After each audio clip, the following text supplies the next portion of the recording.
Video की शुरुआत से पहले आज हम आपको अनअकैडमी ऐप के बारे में एक बड़ी जानकारी दे दें।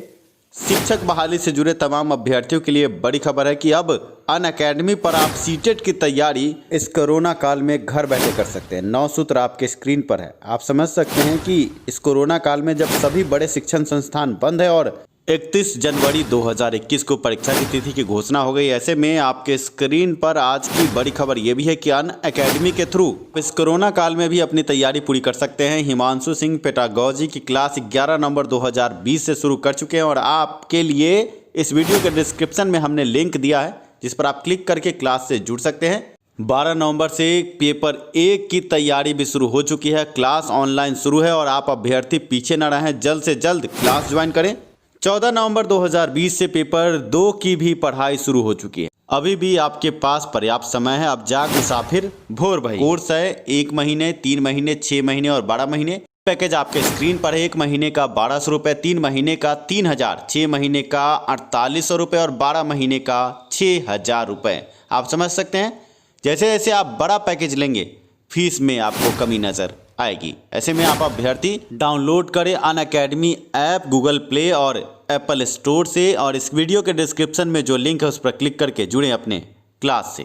आप हैं शिक्षा सुधार रोजगार के साथ और मैं हूं नीरज। सीटेट दिसंबर 2019 अभ्यर्थियों के लिए बड़ी खबर। पटना हाईकोर्ट में 13 नवंबर को जो बड़ी सुनवाई हुई थी, सुनवाई का ऑर्डर अब वेबसाइट पर अपलोड हुआ है और ऑर्डर का विश्लेषण आपको देंगे। बड़ी खुशखबरी, जीत की ओर बढ़ते कदम सीटेट दिसंबर अभ्यर्थियों के।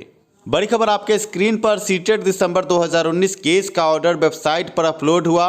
बड़ी जीत के संकेत मिल रहे हैं और अभ्यर्थियों में खुशी की लहर हो सकती है। इस वीडियो के बाद हम पूरा विश्लेषण आपको करेंगे कि कैसे शिक्षा सुधार रोजगार के अथक प्रयास के बाद आप अभ्यर्थियों की किस्मत का फैसला अब आने को है आपके पक्ष में। आप देख सकते हैं केस संख्या CWJC 6767 नीरज कुमार का केस जो कि शिक्षा सुधार रोजगार के द्वारा दाखिल किया गया। नवंबर 2020 को पटना हाईकोर्ट में इस केस की बड़ी सुनवाई हुई और एक ओरल ऑर्डर वेबसाइट पर अपलोड हुआ है। ओरल ऑर्डर को लेकर अभ्यर्थियों में गहमा गहमी है और लगातार फ़ोन कॉल हमारे पास आ रहा है कि सर इसको विश्लेषित कीजिए, इस ओरल ऑर्डर के बाद क्या हम जीत रहे हैं। आपको बता दें कि हमने प्रयास किया और प्रयास सफल होता नज़र आ रहा है। आपको हम पूरा विश्लेषित करेंगे इस ऑर्डर को कि आखिर इस ऑर्डर के मायने क्या है। सभी वरिष्ठ वकीलों ने अपने पक्ष को सही तरीके से रखा और पटना हाईकोर्ट में हुई है ओरल ऑर्डर आपके स्क्रीन पर। हमने हिंदी रूपांतरण आपके लिए प्रस्तुत किया है जिससे आपको कोई तकलीफ ना हो समझने में। कोर्ट में बड़ा केस, बड़ी सुनवाई और बड़ी सुनवाई के बाद अफवाहों का बाजार गर्म था कि सीटेट दिसंबर अभ्यर्थियों का केस अब कमज़ोर है। आगे वकील सही तरीके से वक्तव्य नहीं रख पाए, कई तरह के अफवाह भी उड़ रहे थे और इस बीच में जो विपक्षी हैं को दिग्भ्रमित करने के लिए तरह तरह के ऑडियो भी जारी कर रहे थे, साथ में वीडियो भी आपने देखा।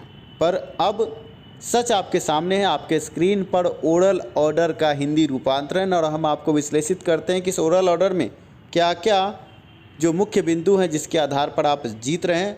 आप समझ सकते हैं, लिखा है कि श्री दीनू कुमार और YB गिरी याचिकाकर्ताओं के वरिष्ठ वकील ने शिक्षा विभाग के उप सचिव द्वारा 8 से 2020 की वैधता को चुनौती दी है। बिहार में जहां आवेदन जमा करने की तारीख केवल उन लोगों के लिए बढ़ाई गई थी जिन्होंने 23/11/2019 से पहले अपना प्रशिक्षण पूरा किया।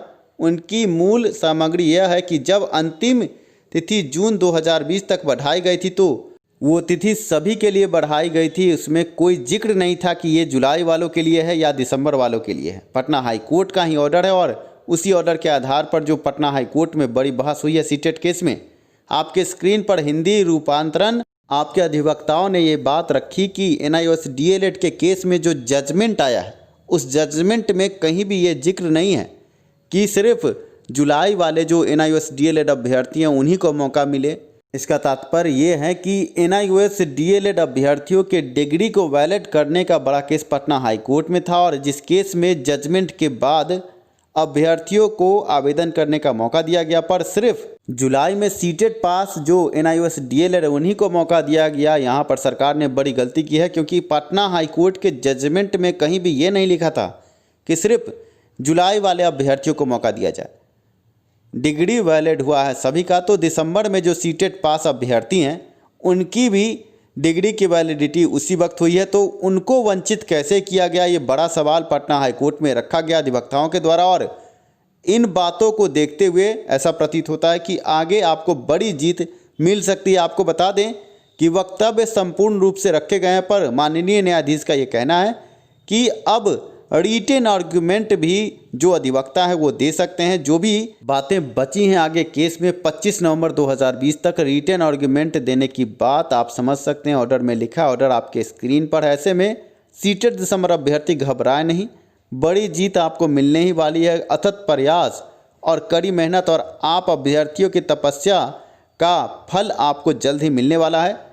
5 दिसंबर 2020 तक आपको जजमेंट देखने को मिलेगा पटना हाईकोर्ट से, अनुमान है, क्योंकि अब समय बचा नहीं है और दिसंबर माह में आपको जजमेंट मिल जाए, आप अभ्यर्थी बहाली प्रक्रिया में भाग ले, ये हमारी शुभकामना आपके लिए है, भविष्य के लिए है।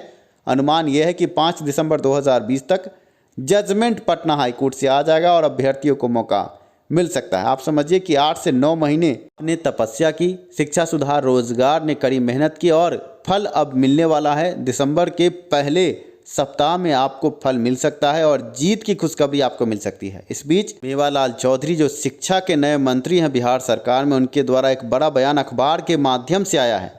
बयान में ये कहा गया कि शिक्षक पात्रता पास करने के बाद भी अभ्यर्थियों का एक अलग से और टेस्ट होना ज़रूरी है, क्योंकि सही मापदंडों के साथ सही शिक्षकों की भर्ती होनी चाहिए। आप देख सकते हैं आपके स्क्रीन पर, शिक्षकों में पढ़ाने की क्षमता का होना चाहिए पर्सनैलिटी टेस्ट। आप समझ सकते हैं पर्सनालिटी टेस्ट की बात जो की जा रही है। लगातार 8 से 9 साल से शिक्षक बहाली के इंतज़ार में लगातार आंसू बहा रहे हैं और शिक्षा विभाग सरकार की उदासीन रवैया और गलत नीतियों के कारण पटना हाईकोर्ट में लगातार केस पर केस हो रहा है। इस पर कोई ध्यान नहीं है, पर शिक्षा मंत्री ने अब पर्सनालिटी टेस्ट की बात कर दी है। आइए आपको पूरी खबर से रूबरू कराते हैं। क्या है पूरी खबर? आप हैं शिक्षा सुधार रोजगार के यूट्यूब चैनल पर और मैं हूं नीरज। आइए आपको पूरी खबर से रूबरू कराते हैं कि क्या कहा शिक्षा मंत्री ने। शिक्षा मंत्री का कहना है, नियुक्ति के लिए अपनाई जा रही पारंपरिक प्रक्रिया के अलावा उसमें कुछ व्यवहारिक टेस्ट भी जोड़े जाने की ज़रूरत है। कहा कि टीचर्स के पास तमाम शैक्षणिक योग्यता के रिकॉर्ड होने के बाद भी वह पढ़ाने में कितने दक्ष होंगे, इसे परखने के लिए उनके पर्सनालिटी टेस्ट की प्रक्रिया की भी होने की आवश्यकता की बात की गई है। आप समझ सकते हैं कि परीक्षा पे परीक्षा और परीक्षा पर परीक्षा के बाद अब पर्सनालिटी टेस्ट से भी अब शिक्षकों को गुजारने की तैयारी है माननीय शिक्षा मंत्री की। आप समझ सकते हैं रोज़ नए फलसफे, शिक्षकों के साथ ही नहीं पूरे बेरोजगार युवाओं के साथ सरकार और शिक्षा विभाग बड़ा खेल खेल रही है। आप समझिए कि 8 से 9 साल से बहाली लटकी पड़ी है। जो काम आम अधिकारी बैठकर सुलझा सकते थे, उसके लिए भी अभ्यर्थियों को पटना हाईकोर्ट की शरण में जाना पड़ रहा है और केस पर केस, मुकदमा पर मुकदमा अभ्यर्थियों को झेलना पड़ रहा है। और अब नए शिक्षा मंत्री के बड़बोले बोल अब पर्सनालिटी टेस्ट की बात करते हैं। पर मैं ये कहता हूँ कि जो नेता आज संसद में बैठते हैं, विधानसभा में बैठते हैं, क्या उनका पर्सनालिटी टेस्ट ज़रूरी नहीं है? आधे से ज़्यादा मंत्री विधायकों पर क्रिमिनल केस चल रहे हैं और आरोप सिद्ध भी हो रहे हैं।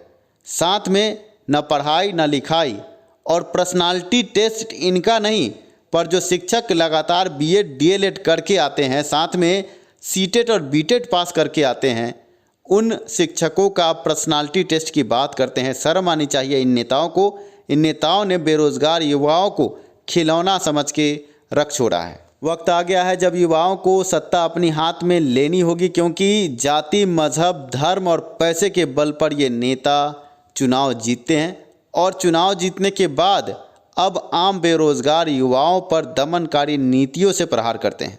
मंत्री जी पर्सनालिटी की बात करते हैं, पर इनके पर्सनालिटी पर खुद दाग लगा है। इन पर भ्रष्टाचार के कई आरोप है, पैसा लेकर के नौकरी बेचने का आरोप है और अब शिक्षा मंत्री बने हैं। आगे बिहार का भविष्य क्या होगा, अब भगवान मालिक है। आगे आने वाले 5 सालों में अभ्यर्थी खुद तमाशा देखेंगे। पर बड़ी बात यह है कि नेताओं की पर्सनालिटी टेस्ट पर भी बोले ये मंत्री कि नेताओं के पर्सनालिटी टेस्ट के बाद ही संसद और विधानसभा में उन्हें घुसने दिया जाएगा, तब जाकर के बिहार और देश का कल्याण हो सकता है। आगे सीटेड दिसंबर अभ्यर्थियों के केस में जो बड़ा ऑर्डर आया है, आप ऑर्डर से रूबरू हुए हैं और अब आप अभ्यर्थी ये समझ चुके होंगे कि सीटेड दिसंबर अभ्यर्थियों को बड़ी जीत मिल सकती है, क्योंकि NIOS DLED अभ्यर्थियों के बड़े केस में जब बड़ा फैसला आया उसमें ये नहीं कहा गया था कि जुलाई तक के ही NIOS DLED अभ्यर्थियों को लिया जाए। कहा गया था कि जब डिग्री वैलिड हुआ है तो सभी को समान मौका आवेदन का अभ्यर्थियों को मिलना चाहिए। ये बात पटना हाई कोर्ट में अधिवक्ताओं द्वारा, आपके अधिवक्ताओं द्वारा रखा गया और माननीय न्यायाधीश ने रिटन आर्ग्यूमेंट की बात की है। रिटन आर्ग्यूमेंट में अधिवक्ताओं के द्वारा सभी मुद्दों को रखा जाएगा। ऐसे में आप समझिए कि कहीं ना कहीं न्यायाधीश भी ये बात को समझ रहे हैं कि अभ्यर्थियों की मांग जायज़ है। रिटन आर्ग्यूमेंट के बाद जल्द फैसला आने की उम्मीद है। 5 दिसंबर 2020 तक जजमेंट की उम्मीद है। हमने पहले भी आपको ये बात बताई थी। आगे अब देखना यह है कि पटना हाई कोर्ट से कब तक जजमेंट आता है। अधिवक्ताओं को जो भी ज़रूरी कागजात उपस्थित करवाने थे शिक्षा सुधार रोजगार ने उपस्थित करवाए और रिटन आर्ग्यूमेंट आगे अब पटना हाई कोर्ट में दाखिल होने के कगार पर 1 से 2 दिन में रिटन आर्ग्यूमेंट दाखिल हो जाएगा और 5 दिसंबर 2020 तक जजमेंट आपके पक्ष में आने की पूर्ण संभावना है। अधिवक्ताओं के वक्तव्यों से भी जल्द ही हम आपको रूबरू करवाने जा रहे हैं। बने रहें शिक्षा सुधार रोजगार के साथ। धन्यवाद।